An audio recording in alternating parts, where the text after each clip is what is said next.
Here's a single sheet of paper, just 1/10 of a millimeter thick.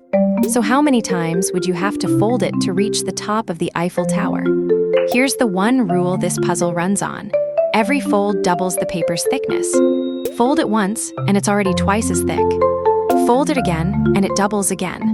One more fold, and it keeps doubling just as fast. So how many of these doublings would it actually take to reach the tower up there? Now watch 4 real rounds play out, each one racing the same fold doubling trick against a different giant. A giraffe stands about 5.5 meters tall, and it only takes 16 folds to beat it. A house reaches 8 meters, just one more fold away at 17.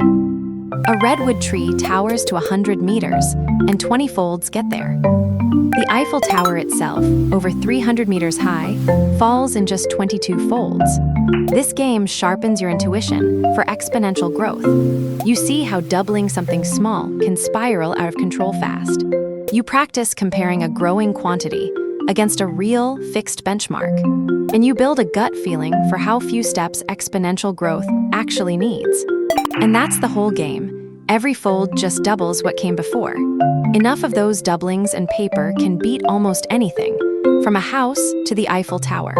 Now it's your turn to see how few folds it really takes. Head to PlayMemorize.com and open Paper Folds, and the link is waiting in the description below.